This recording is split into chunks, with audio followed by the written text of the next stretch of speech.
Today's book is Woof and the Paper Route. This book is by Dobson.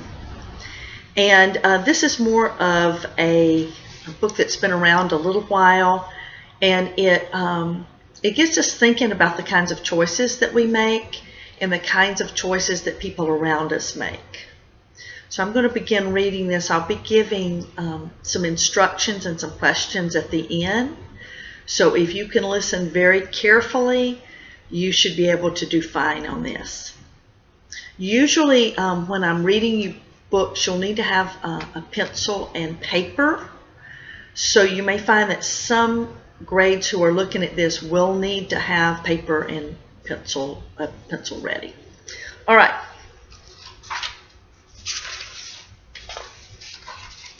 Mark Peterson looked anxious as he followed his sister down the sidewalk.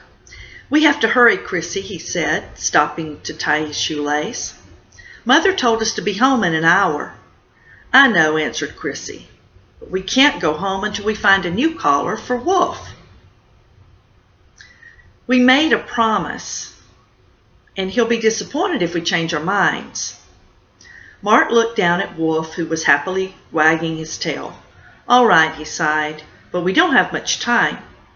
The Peterson children continued walking toward the pet shop. Just then something caught Mark's eye. "Hey, look at that!" Mark exclaimed, peering in a store window. "What a great bicycle! I'd really like to have one of those." "It's too expensive," said 10-year-old Chrissy, "and you don't have any money." Mark looked unhappy as he pressed his face against the window. "I guess I'll have to ask for it for my birthday," he said.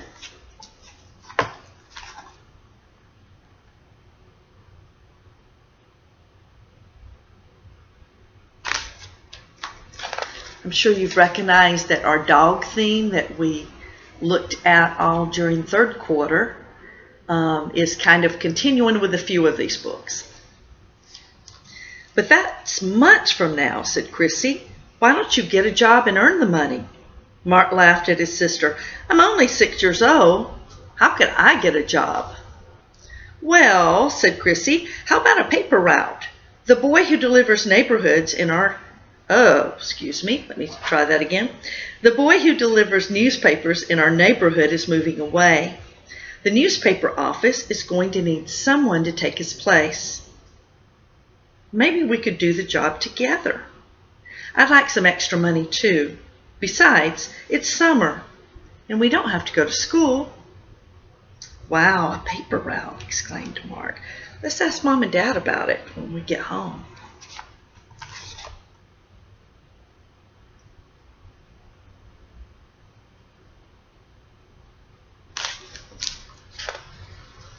An hour later, Mark and Chrissy returned home with Woof, who was wearing a bright new collar. "Why, it's lovely," said Mother, patting the shaggy-haired dog on the head. Woof panted and wagged his tail. He was just a mutt. Do you know what a mutt is? A mutt is an animal that you're not real sure what kind of dog he is. Maybe his mom or dad was a Chihuahua.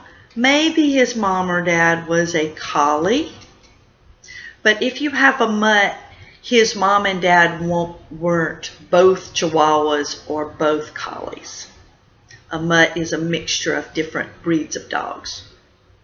He was just a mutt with a crooked leg and a bent tail. But the Peterson family loved him very much. To Mark and Chrissy, he was the most wonderful dog in the world. Some of you have pets that you think are wonderful, that you are so happy to play with when you get home from school at the end of the day, and that you're hopefully getting a little more time with during this different schedule that we have from the school. Some of you have mentioned having lots of cats. Others of you have dogs or other animals. Or if you don't have a dog or cat yourself, you have a tia or a tio, an aunt or an uncle, abuela or abuelo, you have someone in your family who has an animal that you think a lot of. After lunch, the kids talked to their parents about starting a paper route. At first, Mr. and Mrs. Peterson didn't like the idea. "It's a big responsibility," Father said, "and Mark is too young for it." But the two children promised to work hard and help each other. During this time of being at home, you might need to be working extra hard with your brother or your sister. Maybe you need to work extra hard to help your parents during this time. Maybe you could offer to help them with putting dinner on the table, with doing some chores at your house that you're not used to doing. But it's important during this time that you step in and that you help them even more. You have to get up early every morning and deliver the papers correctly. This is an important job, Mr. Peterson said. "Okay," Chrissy replied. "We can do it. I know we can." "Please let us try," begged Mark. Do you hear when I'm reading that when I'm saying the word begged? You should be hearing that in what I'm saying. Good readers show their feelings in what they're reading. "Please let us try," begged Mark. He was determined to get that new bicycle. Mr. Peterson smiled and agreed to take them to the newspaper office.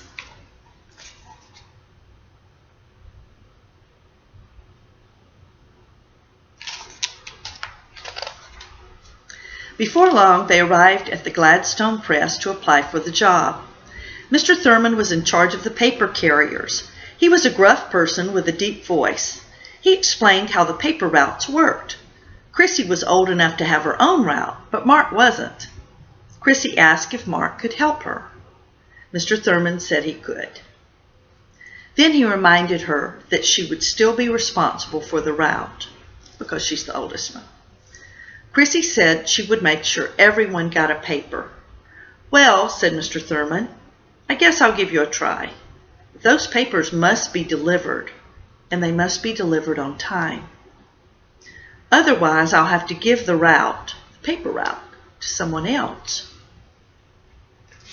We've talked before about how important it is to be dependable, to be someone that your teacher can count on to do things in the classroom, someone that your parents can count on to do what they've asked you to do. Mark and Chrissy were very excited when they returned home. "We got the job," Mark exclaimed to Mother. "We start tomorrow." For the rest of the afternoon, the children practiced with their father. Mr. Peterson took them around the neighborhood to find the correct addresses. Mark and Chrissy worked out a plan for dividing the route. Mark would have the 25 houses closest to home, and Chrissy would have the rest. Early the next morning, the Gladstone Press newspaper delivered 50 newspapers to the Peterson home. Mark and Chrissy divided them evenly. Chrissy put her papers in her bicycle basket, and Mark put his in the wagon. Then off they went in different directions. Mark called for Woof to follow him. Mark was very careful about delivering all the papers. He wanted his parents and sister to be proud of him. You can look at these drawings of Woof on here, what Woof is doing.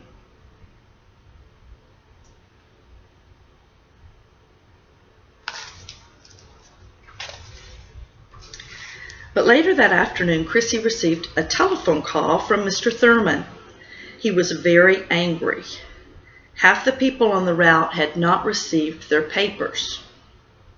They were the ones Mark delivered papers to. So these people had paid to get a newspaper delivered to their door, and somehow it hadn't been delivered. "What happened?" Mr. Thurman asked. "Did you forget those houses?" I don't know," answered Chrissy. "We were very careful." "Well, you did something wrong," interrupted Mr. Thurman. "I know this was your first day, but you must be more careful. If this happens again, I'll have to give the route to someone else." "Yes, sir," answered Chrissy, hanging up the receiver. "Mark," she called out. What did you do? No one on your half of the paper route got a newspaper. Mark was confused. That couldn't have happened, he said.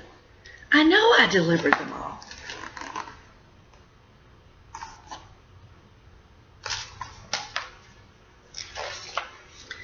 Just then, Mother walked in to take a pie out of the oven. What's wrong? She asked, seeing the sad look on both their faces. That was Mr. Thurman on the phone. He said 25 people didn't get their newspapers this morning. All of them are on Mark's part of the route, Chrissy explained. She was trying not to cry. I know I did it right, Mark insisted. I was very careful to deliver them to each house. Mark sighed. We'll try to be even more careful tomorrow. Mr. Thurman doesn't want to lose his customers, you know. The following morning, Chrissy, Mark, and Woof set out to deliver papers again. This time, Mark was extremely cautious. He watched Woof carry a paper to the front porch of each house. It took longer this way, but Mark didn't want to lose the job. It was very important to him. He also didn't want his sister to get in trouble. At one point, Woof sensed they were being followed. He turned to look behind him, but he didn't see anyone. That afternoon, Chrissy received another call from Mr. Thurman. This time, he was even more upset than before.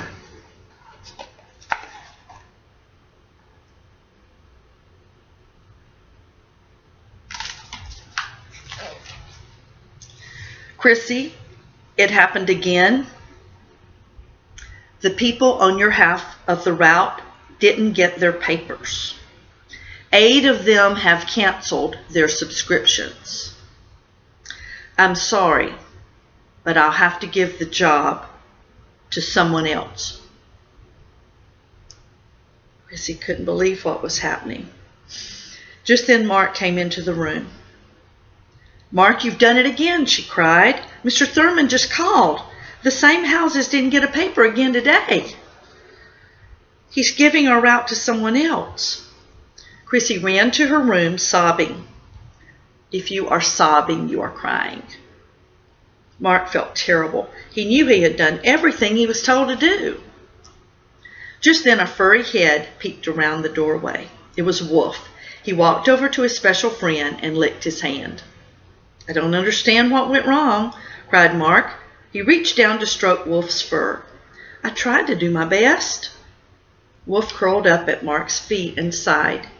He loved Mark and didn't like to see him sad. He wished there was something he could do.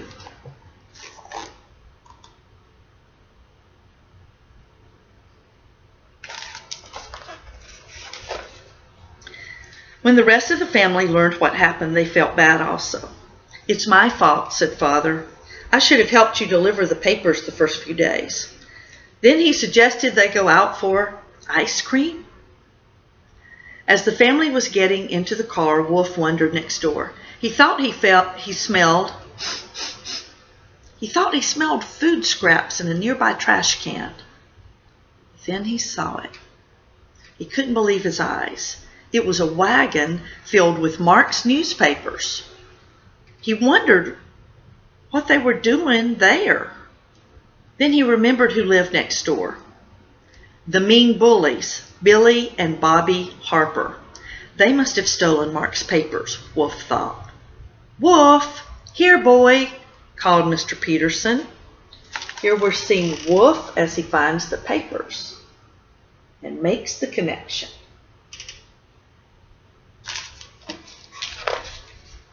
Woof ran back to the family and barked. He was trying to make them understand, but no one paid any attention to him. Woof was still barking as he got in the car. Shh, said Chrissy. Calm down, will you? Woof was very upset on the way to the ice cream shop. He had to make the family understand what he had seen. Just then the Peterson car turned onto Raymond Street. There on the corner were Billy and Bobby Harper. They were selling newspapers for 25 cents apiece. Woof began to bark and jump all over the seats. "What's the matter with this crazy dog?" asked Mother, brushing the paw marks off her skirt. "He probably saw a cat. Or look," Chrissy shouted, "that's Billy and Bobby Harper." Mark gasped. "They don't have a paper route." "I'll bet those newspapers are mine." "You're probably right," agreed Father. "I don't think the company allows anyone to sell papers on the street. We'd better go report it."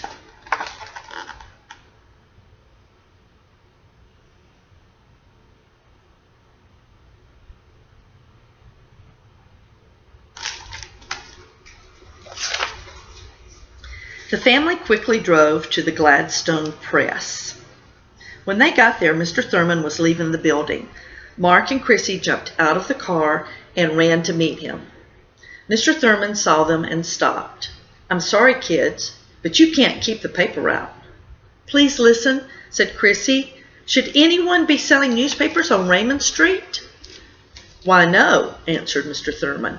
"Nobody sells papers. They're to be delivered door to door." Chrissy quickly explained the story as Father walked over and joined them.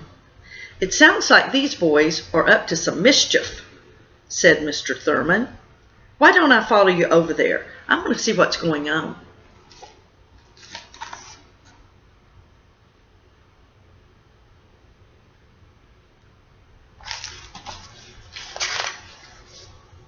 Soon the two cars came to a stop on Raymond Street.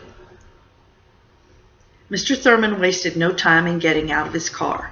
He went over to Billy and Bobby. "What do you boys think you're doing?" he said.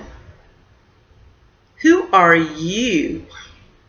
asked Bobby, very rudely.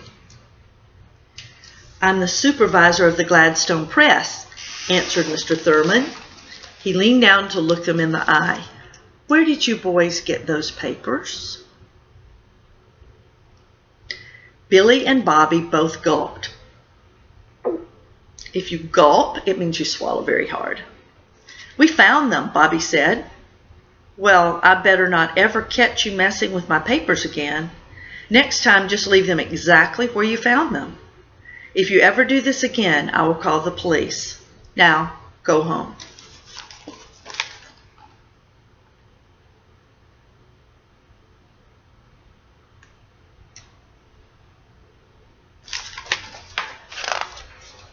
The twins ran past the Petersons and down the street. "I don't think they'll try that again," said Mr. Thurman. He carried the newspapers to the trunk of his car. "Chrissy, I'm very sorry," said Mr. Thurman. "I was wrong about you. You may keep the paper route." I know that Chrissy had to be thinking, this man didn't know me and my brother until just now. So 2 times we've had this thing happen with the newspapers. So I am reflecting, or I'm a reflection of my parents and who we are, and he's going to end up thinking that we weren't truthful and we weren't responsible. Come by my office Monday morning.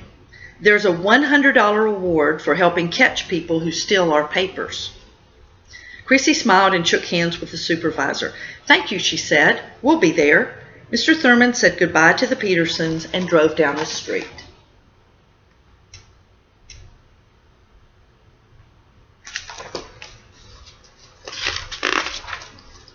"I'm sorry I didn't believe you, Mark," said Chrissy.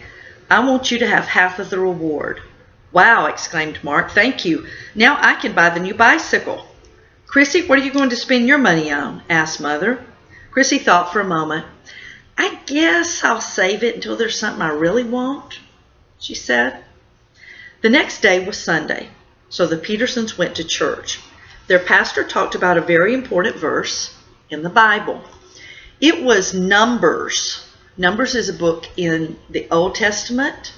Genesis, Exodus, Leviticus, Numbers. Numbers 32, verse 23, which says, "Your sin will find you out." Pastor Reeves explained this scripture. He said some people do bad things and think no one will ever know, but sin is very hard to hide. Even if people never learn about your secret, God is always watching. We can never hide anything from Him. That is why it's so important to obey God. Chrissy leaned over and whispered in Mark's ear. That's just what happened to the Harper twins. They didn't think they would get caught, but they did. Mark nodded in agreement.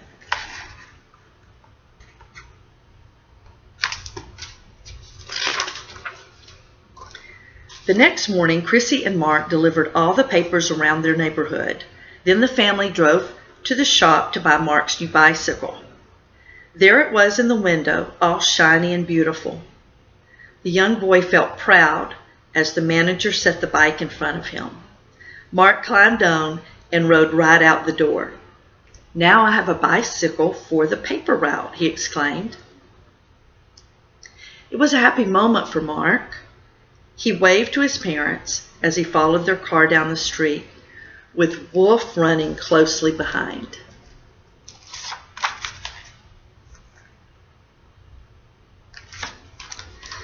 Okay, I'm going to ask you to do a few things for me, just to see what you might remember from the book. I'm going to ask if right now, all of you, kindergarten through 6th grade, if you would pull out your paper and a pencil and give me a drawing of Woof. I'm going to go ahead and pull this little drawing up for you to see. But instead of just saying I want you to draw this character, Woof, you may draw any dog that you would like to. So if you want to pull out a pencil, kindergarten, if you'd like to use a crayon, that's fine as well, on paper and do a drawing of a dog. You may color that drawing in after the video is over. But for some of you, being able to see a dog in front of you is going to be a little bit easier.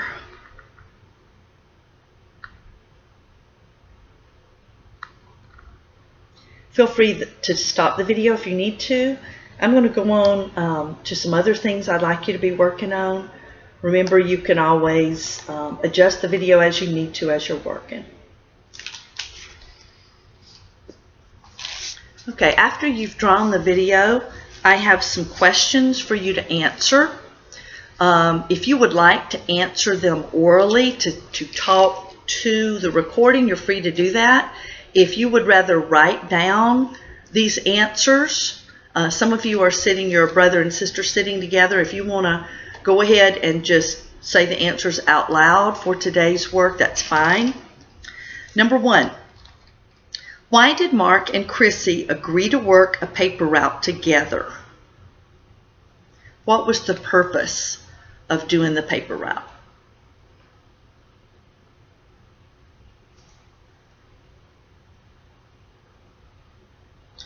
Number 2, this one's a little bit harder. We're going to see how well you were listening to the story. How was Woof the dog described in the book? How was Woof the dog described in the book? I think you'll remember that he was called a mutt. If you understand what a mutt was, then you could write that down or say that out loud. There were also several things about how he looked. Something about his hair, something about his leg, something about his tail.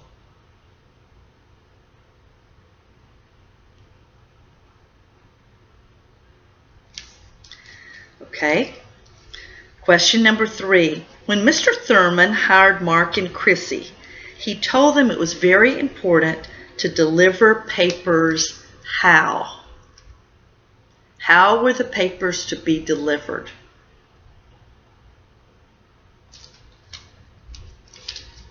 Number 4, how many houses total did the children deliver papers to? What was the total number of houses that the children delivered papers to?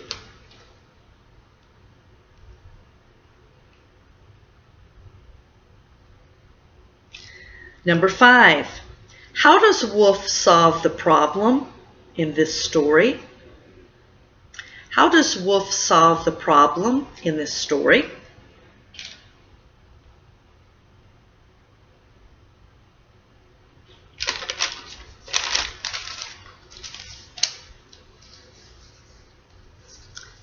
Question 6. What did Billy and Bobby Harper do? What did Billy and Bobby Harper do?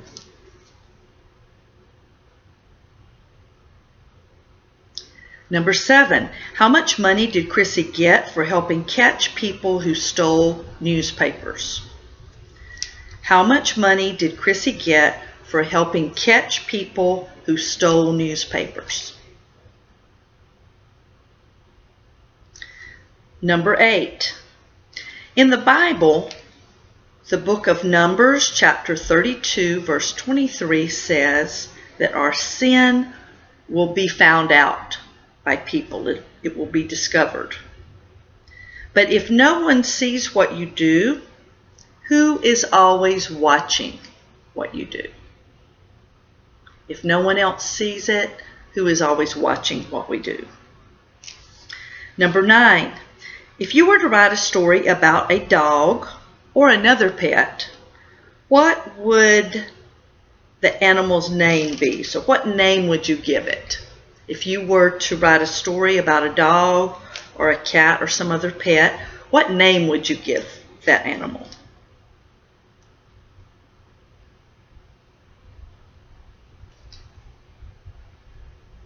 Number 10, if you are in grades 4, 5, and 6, I want you to please write a creative story. You're going to use the name of the animal that you just picked. And in your story, the main character is going to be that animal. So if you just wrote down the name of your cat and your cat's name is Meow, then Meow is going to be the main character in the story that you write for me. The story is going to be at least 1 page, handwritten.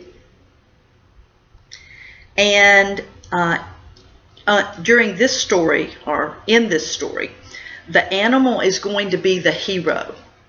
So you're going to write a story if you are in grades 4, 5, and 6, and the main character, or the hero anyway, in what you write is going to be the animal that you just chose a name for. And that would be 1 page, handwritten. On more of these videos, you'll find that I'm not having you do that kind of writing, but for today's work, you'll need to do that for me, and continue to keep that in your log. All right, this is Mrs. Sims signing off. Can't wait until I can see you at another time. Bye-bye.